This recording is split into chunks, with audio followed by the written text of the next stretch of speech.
হুগলিতে সিপিএম এর প্রচারে হামলার ঘটনা ঘটেছে, যে ঘটনায় দুজন আহত হয়েছেন। উত্তরপাড়ার কানাইপুরের ঘটনা, যেখানে সিপিএম কর্মীদের ওপর শাসক দল হামলা চালিয়েছে বলে অভিযোগ, যদিও সেই অভিযোগ অস্বীকার করেছে তৃণমূল।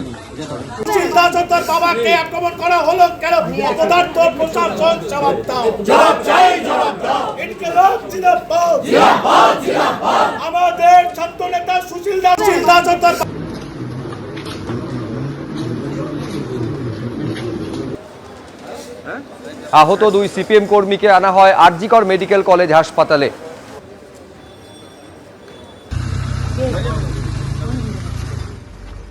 উত্তর পাড়াতে যারা এই ধরনের গুন্ডাদেরকে নামিয়ে ভাবছে আমাদের কর্মীদেরকে ভয় দেখিয়ে দেবে, এখানে সব মাতালদের রাজ হয়ে যাবে, সেটা হতে দেব না। কি দিয়ে মেরেছে কি শুনলেন? এখন তো আমরা যা শুনেছি, রড দিয়ে পিটিয়েছে, মাথা ফেটেছে, দুজনেই খুবই গুরুতরভাবে আহত। এখন আমরা তাদেরকে ওয়ালসে পাঠাচ্ছি, আগে তাদের ট্রিটমেন্টের ব্যবস্থা হবে, তারপরে অবজারভারকে, নির্বাচন কমিশনকে এবং এখানকার পুলিশকে জবাবদিহি করতে হবে। কেউ তার চোখ বন্ধ করেছিল না, যারা মেরেছে তারা কেউ ছাড় পাবে না, সবটা হবে।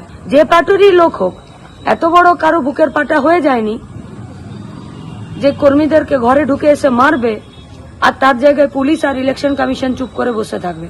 তার মানে পুলিশ চাইছে, নির্বাচন কমিশন চাইছে, যদি এটার কোনো সুরাহা না করে আর ইমিডিয়েট যদি এলাকায় শান্তি শৃঙ্খলা প্রতিষ্ঠা না করে, তার মানে বুঝে নিতে হবে যে এই পশ্চিমবঙ্গে গুন্ডারাজ চলছে, আর ইলেকশন কমিশন আর পুলিশ এরা গুন্ডারাজ চালাতে দিচ্ছে। নিউ টাউনে শিল্পপতি পবন রুইয়া গ্রেফতার। সাইবার প্রতারণা মামলায় গ্রেফতার করা হলো শিল্পপতিকে ইকো পার্কের কাছে হোটেল থেকে। কিছুদিন আগেই রাজ্য পুলিশের সাইবার ক্রাইমে এফআইআর হয়।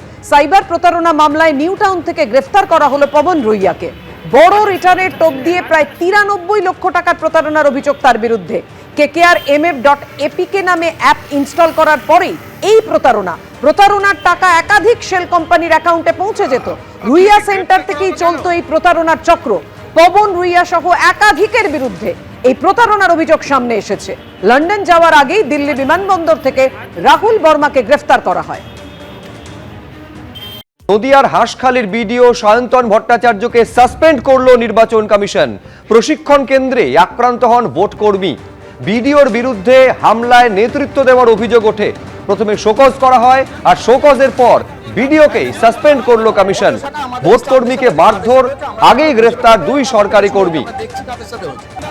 যেটা অভিযোগ উঠেছিল যে প্রশিক্ষণের শুরুতে মুখ্যমন্ত্রীর ভিডিও দেখানো হয়, সে নিয়ে আপত্তি তোলা এবং কেন এই ভিডিও দেখানো হচ্ছে প্রশ্ন করায় ওই ভোট কর্মীকে মারধর করা হয় বলে অভিযোগ করেছিলেন তিনি। আচরণবিধি লঙ্ঘনের অভিযোগ তুলতেই ভোট কর্মীকে মারধর করা হয় বলে অভিযোগ। আমরা তো এখনো খুঁজে বের করতে পারিনি, তারপর থেকে শুরু হচ্ছে, আমরা দেখছি কাদের সাথে হচ্ছে। আপনি ট্রেনিং হবে, আমি দেখিয়ে দিয়েছি, উনার আই কার্ড দেখাতে হবে, উনার আইডেন্টিটি দেখাতে হবে। ঠিক আছে, ভিডিও স্যার এসছে তো কি, উনি উনার জায়গায় ভিডিও, আমি আমার জায়গায় টিচার। বচসাটা আমাদেরই স্টাফদের সাথে হচ্ছে, কাদের সাথে হচ্ছে আমরা তো এখনো খুঁজে বের করতে পারিনি, তারপর থেকে শুরু হচ্ছে, আমরা দেখছি কাদের সাথে হচ্ছে। ট্রেনিং হবে, আমি দেখিয়ে দিয়েছি, উনার আই কার্ড দেখাতে হবে, উনার আইডেন্টিটি দেখাতে হবে। ঠিক আছে, ভিডিও স্যার এসছে তো কি, উনি উনার জায়গায় ভিডিও, আমি আমার জায়গায় টিচার।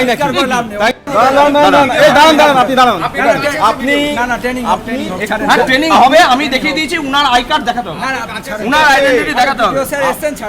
ঠিক আছে, ভিডিও স্যার এসছে তো কি, উনি উনার জায়গায় ভিডিও, আমি আমার জায়গায় টিচার।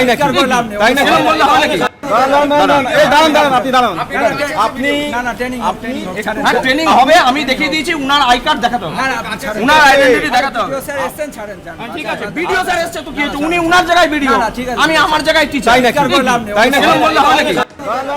আমার সঙ্গে তো এরকম ঘটনা ঘটেছিল।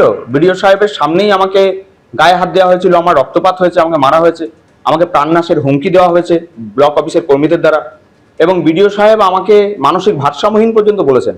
প্রাথমিক শিক্ষক সমাজের এটা জয় হলো, কর্মচারীদের জয় হলো, ভোট কর্মীদের জয় হলো, এবং পশ্চিমবঙ্গের আপামর গণতন্ত্র প্রেমী খুব সাধারণ মানুষদেরও এটা জয় নির্বাচন কমিশনের প্রতি। তা না হলে সাধারণ মানুষের আস্থাটা হারিয়ে যেত। এই বিডিও সাহেব সাসপেন্ড হলেন, যার লোকেরা আমাকে হুমকি দিয়েছে, আমার প্রাণনাশের হুমকি দিয়েছে, আমার ফ্যামিলিকে শেষ করে দেওয়ার হুমকি দিয়েছে, আমাকে মিথ্যে মামলায় ফাঁসিয়ে দেওয়ার হুমকি দিয়েছে, তাহলে তো আমার সত্যি তো নিরাপত্তা বলে কিছু নেই। বাইরে বেরোলে যে একটা কোনো দুর্ঘটনা ঘটবে না তার গ্যারান্টি কে দেবে? নির্বাচন কমিশন তো সেই গ্যারান্টি নিশ্চয়ই দিতে পারবে না। অতএব আমার এবছর মানসিক দিক থেকেও আমি বিপর্যস্ত। নির্বাচনের কোনো কাজে আমি অংশগ্রহণ করব না। অর্থাৎ আক্রান্ত ভোটকর্মী প্রাথমিক শিক্ষক তিনি জানাচ্ছেন নির্বাচনের কোনো কাজে অংশগ্রহণ করবেন না নিরাপত্তার খাতিরে, সুরক্ষার খাতিরে। সেদিনই তিনি প্রশ্ন তুলেছিলেন এবং অভিযোগ করেছিলেন বিডিও সায়ন্তন ভট্টাচার্যের বিরুদ্ধে। হাঁসখালির বিডিও সায়ন্তন ভট্টাচার্যকে সাসপেন্ড করা হলো। তারপর থেকে শুরু হয়েছে, আমরা দেখছি কাদের সাথে হচ্ছে। আপনি হ্যাঁ ট্রেনিং হবে, আমি দেখিয়ে দিয়েছি। উনার আই কার্ড দেখাতে হবে, উনার আইডেন্টিটি দেখাতে হবে। ঠিক আছে, ভিডিও স্যার এসছে তো কি হয়েছে? উনি উনার জায়গায় ভিডিও, আমি আমার জায়গায় টিচার।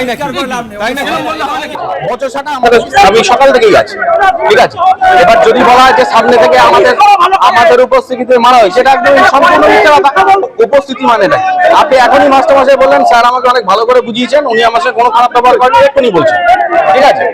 কথা যদি ওনাকে জিজ্ঞাসা করুন যে আমরা আমাকে মেরেছি, আমি মিথ্যা বলছি না। কথা হচ্ছে দুপক্ষের মধ্যে আমাদের কিছু স্টাফের সাথে ওনার একটা বাগবিতণ্ডা হয়েছে, হওয়ার পর ওনাকে বোঝানো হয়েছে, বোঝানোর পরে আমরা ওখান থেকে সরেছি। আবার ভিতরের ঘরে যখন ঢুকেছেন আমার মনে হয় ট্রেনিং নেওয়ার সময়, তখন মনে হয় আবার কিছু একটা ঝামেলা হয়েছে। বচসাটা আমাদেরই স্টাফদের সাথে হয়েছে, কাদের সাথে হয়েছে আমরা তো এখনো খুঁজে বের করতে পারি। তারপর থেকে শুরু হয়েছে, আমরা দেখছি কাদের সাথে হয়েছে। এবিপি আনন্দ, এগিয়ে থাকে, এগিয়ে রাখে।